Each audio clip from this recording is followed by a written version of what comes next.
Life is not going to wait for you to be ready. While you hesitate, others move forward.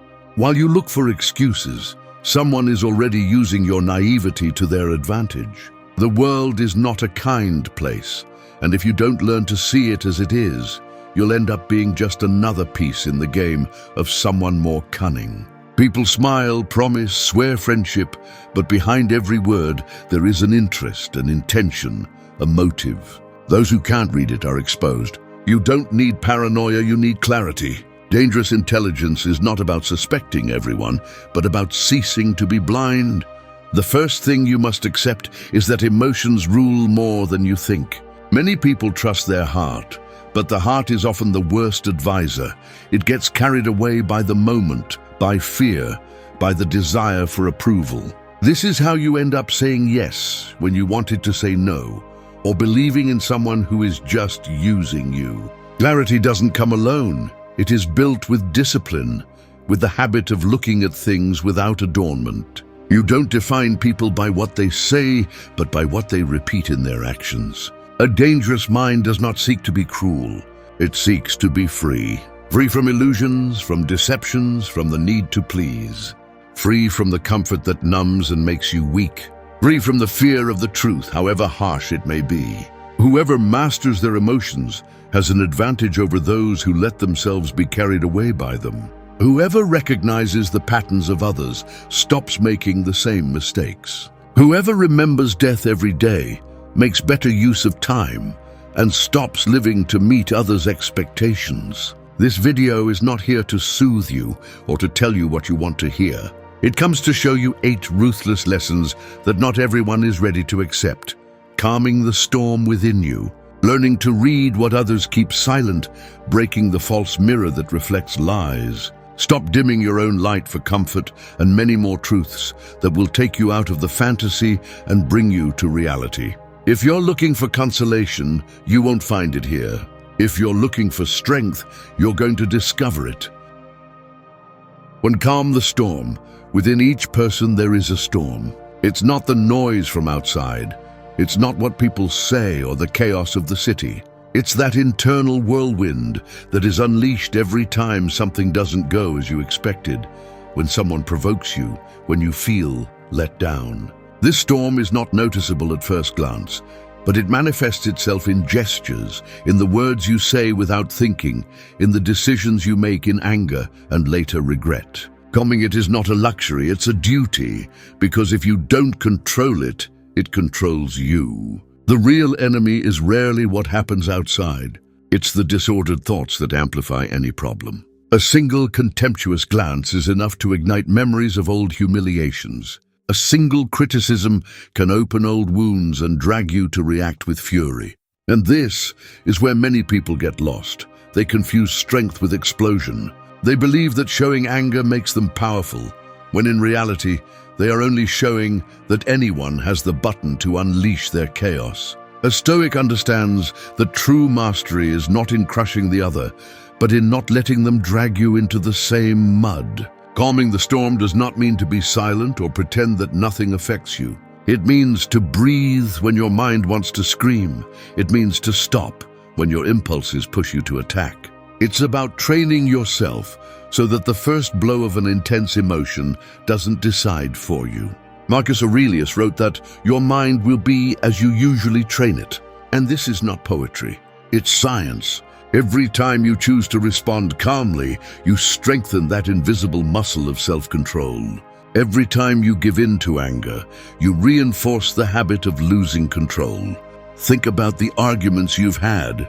How many times did you say something you later wanted to erase? How many hasty decisions did you make out of fear or anger that ended up costing you more than you thought? Most serious mistakes are born in those seconds where the internal storm commands. Whoever does not learn to stop at that moment becomes their own saboteur. A practical tip to cultivate this calm is the brief silence before responding. Count to 3, not as a cliche, but to give yourself space to think. Another is physical training. Exercise not only strengthens the body, it also regulates the hormones that feed anxiety and anger. Learn to breathe deeply, something so simple that it sounds useless, but that works as an anchor. when you feel everything is going to overflow. And above all, avoid seeking immediate revenge. The need to retaliate is the clearest sign of weakness. It shows that the other person still directs your emotions. People respect those who do not react easily, even if they don't admit it. There is something unsettling about someone who doesn't lose their composure, who can receive insults and respond with a calm gaze. That calm disarms. An adversary who shouts expects shouts. They don't know what to do when they encounter a wall of serenity. The world is full of provocations and people who project their chaos onto others. You can't stop the wind or control the sea, but you can learn to be the captain who adjusts the sails in the middle of the storm. Calming the storm is not running away from conflict. It's mastering it, starting with yourself. When you achieve this, you will notice that most problems become smaller, not because they have disappeared, but because your mind stopped feeding them. That is the first sign that you are developing a dangerous intelligence.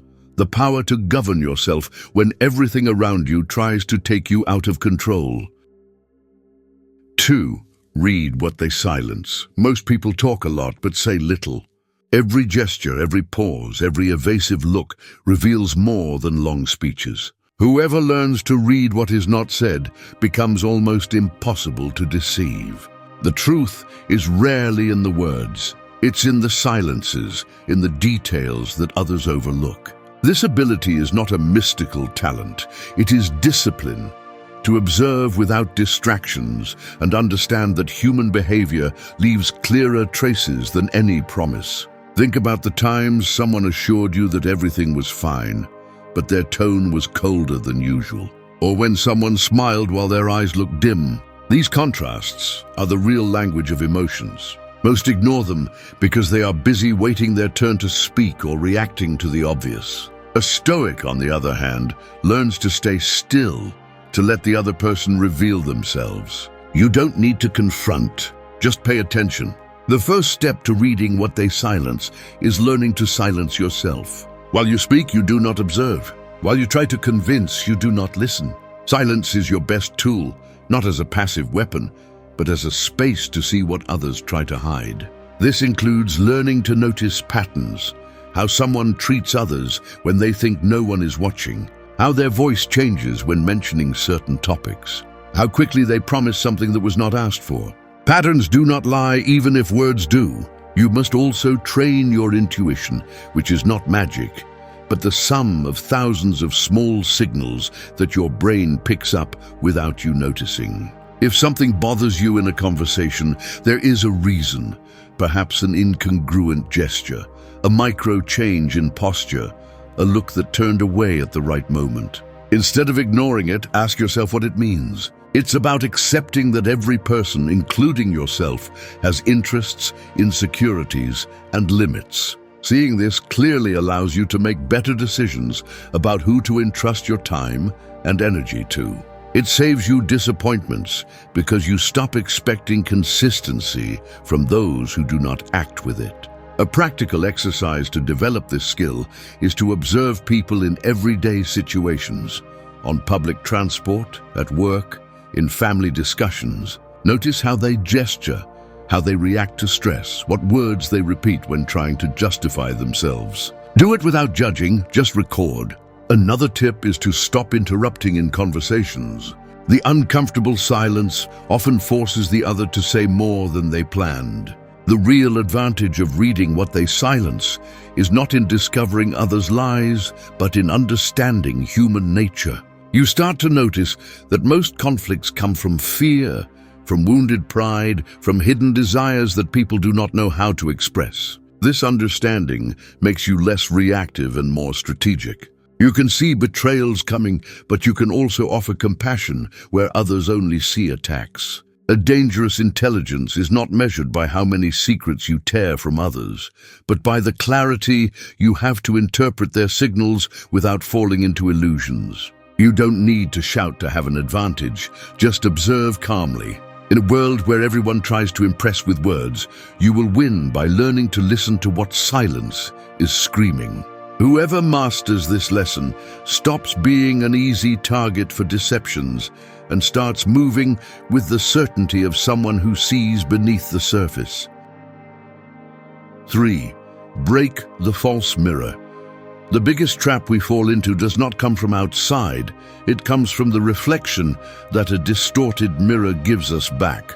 This mirror is made of other people's opinions, social expectations, and comparisons that we assume to be truths. From a young age, we are taught to measure our worth by the applause we receive, by the labels that others hang on us, and by the shine we manage to show in public.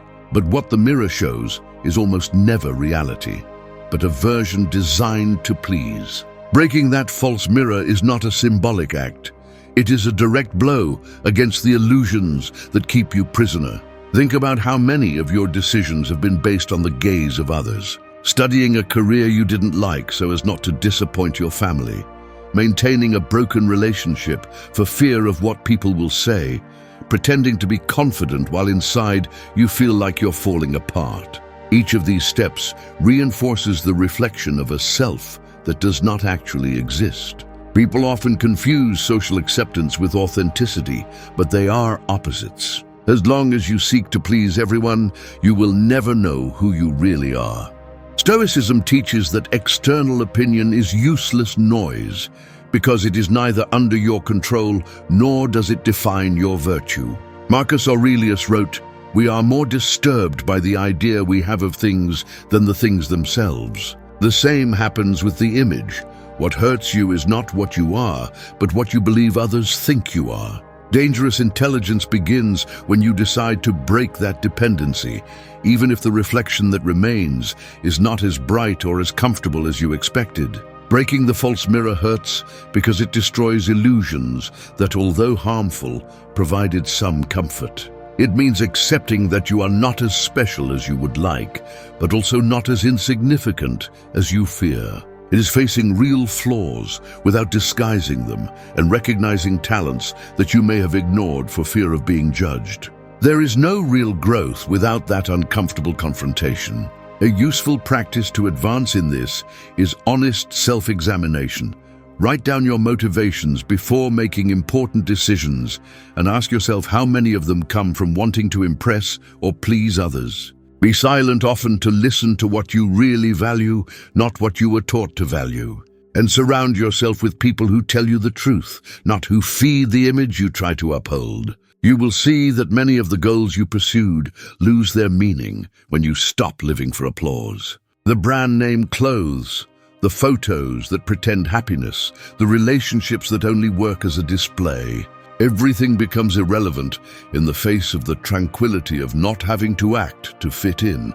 This detachment does not make you cold. It makes you free. You no longer need to beg for approval to feel valid. The modern world is obsessed with appearances because it knows that the more you chase a reflection, the less attention you pay to what really matters. Your character, your values, your discipline. By breaking the false mirror, you regain energy to build what cannot be seen at first glance, but which supports your life when everything else fails. People can have opinions, criticize, or even applaud, but they no longer have the power to shape who you are. A dangerous mind is not hypnotized by temporary glitters or empty titles. It learns to see itself without filters, with all its shadows and lights, and from that truth acts with coherence. You may lose approval, but you will gain respect, even your own.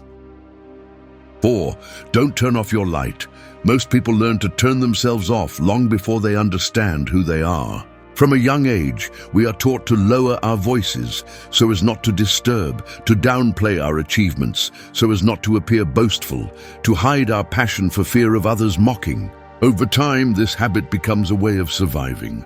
Going unnoticed seems safer than standing out. But what is turned off to avoid the judgment of others ends up turning off for oneself as well. The world doesn't need more people submissive to the opinions of others. It needs individuals who are capable of keeping their own light on, even when it bothers others. The light we're talking about is not superficial charisma or forced smiles. It's your essence, that mix of talents, principles, desires, and vision that makes you unique. Turning it off means settling for doing what everyone else does, not questioning what seems normal, and giving up on your dreams because they seem too big for your environment.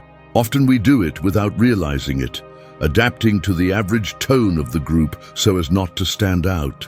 We call it humility, but in reality it's fear disguised as virtue.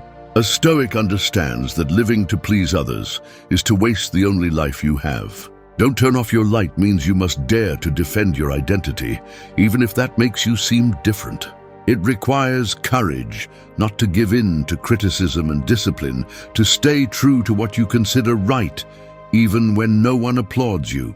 Your light doesn't have to shine brighter than others. It just needs to stand firm against the wind of others' expectations. Turning off your light often starts with small renunciations. You stop expressing an idea to avoid conflict. You hide a talent because someone ridiculed it. You accept goals that don't motivate you just to fit in. Each concession seems harmless, but together they erode the clarity with which you once knew who you were. The price of pleasing everyone is losing yourself. And the saddest thing is that even after sacrificing yourself, there will always be someone who doesn't like you. Keeping your light on doesn't mean ignoring others or falling into selfishness. It's about living with integrity, having your actions reflect what you value and not what others expect. This includes taking care of your emotional energy, setting clear boundaries, and not allowing those who prefer mediocrity to drag you down to their level. People often criticize those who dare to stand out because it reminds them of what they themselves dare not do. A practical exercise to keep your light on is to silently review the decisions you make each day. Ask yourself how many you make out of conviction and how many out of fear of rejection. Start taking small actions that reflect your true character. Speak firmly when you used to be silent. Resume a project you abandoned due to criticism. Dedicate time to what nourishes your mind and body, even if others don't understand it. Consistency in these gestures strengthens your identity. The world doesn't always greet with applause those who remain true to themselves. But authenticity, although uncomfortable, inspires respect. Whoever sees a person determined to live according to their values, even against the current, recognizes a strength that cannot be bought or faked. That light is hard to turn off because it doesn't depend on external approval. It comes from knowing that your life has a greater purpose than simply fitting in. A dangerous intelligence consists not only in understanding external reality, but also in defending the internal flame. People judge actions, not words. Words are cheap. They are said effortlessly, promised without intention, and used to disguise hidden intentions. Anyone can tell you they support you, respect you, or will change. But in the end, actions are the only thing that reveal the truth. Judging by words is living in illusions. Judging by actions is living with clarity. One of the biggest traps in life is to be seduced by beautiful speeches and forget to look at the trail left by people's actions. How many times has someone sworn loyalty to you and ended up distancing themselves at the first sign of difficulty? How many times have you heard, "You can trust me," from someone who later betrayed that trust? Words can be as sweet as poison, and their power lies in that they dull our vigilance. But actions, no matter how much they try to disguise themselves, cannot sustain a lie for long. Whoever repeats a pattern of behavior, even if they change the phrases, reveals their true nature. Stoicism teaches us to keep a sober mind and not to be carried away by the enthusiasm of what others promise. Epictetus said that it is not words that define a man, but his deeds. This is an uncomfortable truth because it forces us to accept that many around us are not as they claim to be, and sometimes we ourselves do not fulfill what we proclaim. But accepting this truth is the first step to stop living deceived. Judging actions does not mean becoming cynical or distrusting everyone. It means learning to see objectively and to recognize patterns. A person can fail once, and that does not define their character. But if they fail in the same way several times, it is not a mistake. It is their habit. That's where you should pay attention. to the repetitions, to the decisions made when no one is looking, to how someone treats those who can offer them nothing in return. That is more revealing than any speech. A useful habit to practice this lesson is to listen less and observe more. When someone makes you a promise, do not get carried away by the immediate emotion. Give it time. See how they act when the situation demands effort. Pay attention to the small details, punctuality, the respect they show in everyday life, the consistency between what they say and what they do.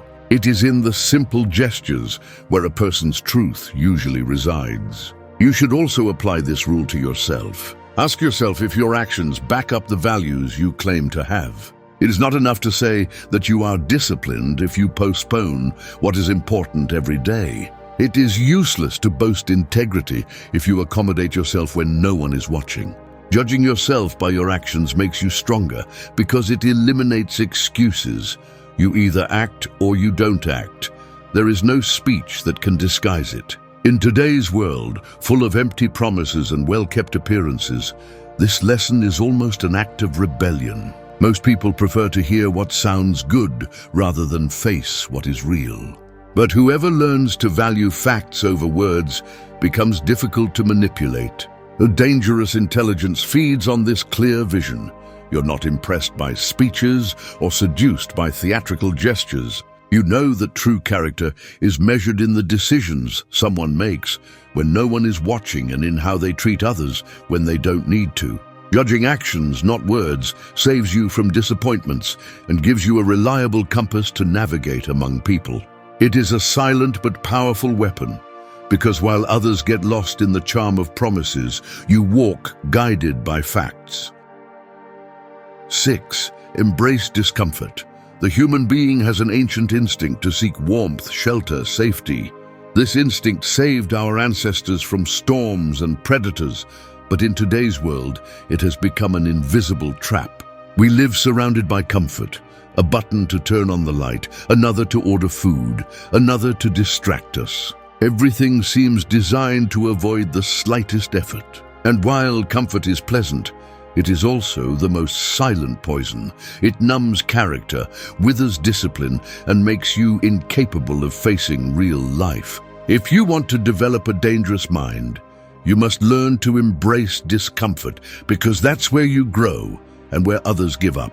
The body and mind strengthen in the same way, through effort. Muscles only become firm when exposed to weight.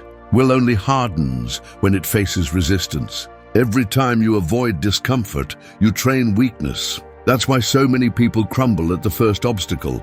They never got used to discomfort. They prefer to flee from difficult situations, even if that flight costs them their dreams. A Stoic knows that pain, fatigue, and discomfort are not enemies, but teachers that reveal what you are made of. Think about how many opportunities you have missed out on for fear of feeling discomfort. Awkward conversations you preferred to avoid. Habits you didn't start because they hurt at first. Goals you postponed because the process seemed too heavy. The discomfort didn't disappear. It just turned into regret. Every refusal to face immediate discomfort creates a bigger problem in the future. Comfort today is debt tomorrow. Embracing discomfort does not mean seeking useless suffering. It is about voluntarily exposing yourself to what strengthens your character. It's choosing to wake up early, even though your body wants to keep sleeping. Going out to train in the rain instead of waiting for perfect weather. Starting a difficult conversation to resolve a conflict instead of letting it rot in silence. There is no discipline without friction, and there is no progress without resistance. A practical exercise is to incorporate small daily challenges that break your comfort zone. Take cold showers to train your tolerance to discomfort. Walk in silence without headphones to learn to be alone with your thoughts. Practice intermittent fasting to recognize that you don't need to give in to immediate impulse. These simple gestures not only strengthen your body, they also teach your mind that it won't die from effort, that it can resist more than it thinks. The secret is to change the perception. Stop seeing discomfort as punishment and start seeing it as a privilege. Every uncomfortable moment you voluntarily endure is a victory over fear and laziness. People who always look for shortcuts live trapped in emotional fragility. But those who expose themselves to harshness develop calm under pressure, temperance in chaos, and confidence when others break. A dangerous intelligence is born in that strip where most people don't want to enter. The cold of dawn, the fatigue of constant work, the uncomfortable truth of looking at yourself in the mirror and admitting your faults. There you find the strength that no one can give you. Embrace discomfort until it no longer scares you, because the day you master it, you'll discover that the limits you thought you had were just comfort zones disguised as impossibilities. 7. Invest in what matters. Most people spend their lives as if they had an infinite account of time and energy. They worry about things they won't remember in a year. They wear themselves out in arguments that change nothing, and they strive to impress people who don't even stop to think about them. They invest in distractions and then complain about not getting results. A dangerous intelligence requires learning to invest in what really matters, because nothing is more costly than wasting the one thing you can't get back: time. Look around and you'll notice a pattern. People are rushing everywhere, but rarely moving towards anything meaningful. They post to appear happy. They buy to fill voids. They promise that tomorrow they will start taking care of themselves. This daily chaos is not random. It's the result of investing attention in what screams loudest, not in what has value. Whoever learns to differentiate noise from purpose begins to take control of their life. The Stoics taught that we are not owners of what we accumulate, but of what we cultivate within ourselves: character, discipline, strength. That's why they said that the poor man is not the one who has little, but the one who desires too much. Investing in what matters does not mean despising money or material achievements, but remembering that they are tools, not the end. It's useless to earn more if you lose your peace, if your health deteriorates, or if you sacrifice valuable relationships for things that won't accompany you when everything gets complicated. To develop this mindset, start by auditing your life. Review what you spend your time and energy on day after day. Ask yourself how many of these activities bring you closer to the person you want to be, and how many just keep you busy. You may discover that you spend hours arguing on social media, but not learning something new, that you stay up late for series you'll forget in a month, and not working on a project that could change your future. A practical step is to set clear priorities. Take care of your physical health, because without it, everything falls apart. Take care of your mind, because it's your most valuable tool. Take care of the relationships that add value, because they are your true support network when the world becomes hostile. And be relentless with what drains your energy without contributing anything.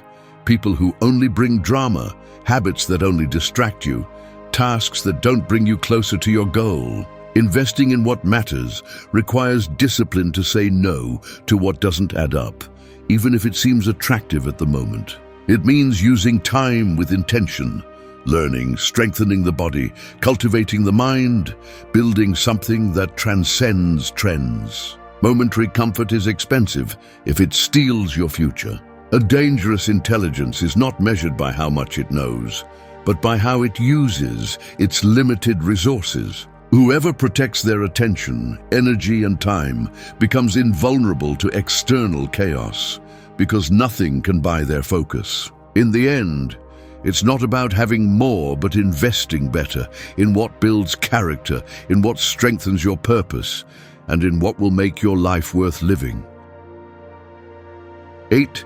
Live lightly in the face of death. Everything that worries you today will someday disappear, including you. Death is not a distant rumor. It is the only certainty we all share, even though we prefer to ignore it as if by not thinking about it, it would cease to exist. Living lightly in the face of death is not a dark or pessimistic thought. On the contrary, it is the key to freeing yourself from the useless weight you carry and giving real value to what you do while you still breathe.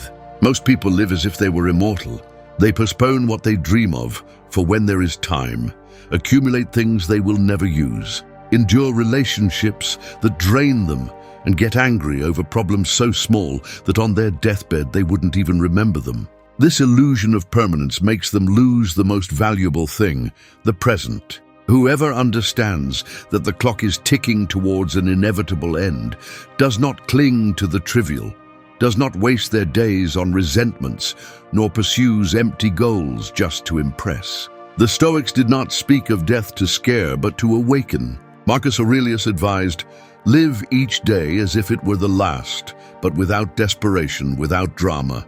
This reminder is not meant to embitter you, it is meant to take away your fear. When you accept that you will die, you stop postponing life. You start to carefully choose where you invest your time, to whom you give your energy, and which battles are worth your effort. Everything else becomes noise that you learn to let pass. Living lightly in the face of death also means reconciling with what you cannot control. No matter how much you plan, there will be losses, farewells, unexpected turns. Fighting against this reality only wears and embitters. Instead, when you assume that nothing is guaranteed, you enjoy more what you have now: a hot coffee, a friend's laughter, the opportunity to start anew every morning. None of this is small when you understand that it is temporary. A simple but powerful practice is to remember your finitude every day, not as an obsession, but as a compass. Ask yourself every morning, if today were my last day, would I still choose what I'm about to do? This question disarms excuses and masks. It exposes what you truly value and pushes you to let go of the rest. Old grudges, wounded pride, desires for revenge, even goals that no longer mean anything. Living lightly is not living without commitment or ambition. It is living without invisible chains. It is making peace with the idea that you will not control everything. And for that reason, you seize every opportunity to learn, love, work with meaning, and leave a mark, even if it is small. It is to appreciate today, without the arrogance of believing that there will be infinite tomorrows to correct what you postpone. Whoever lives aware of their mortality develops a calm that intimidates.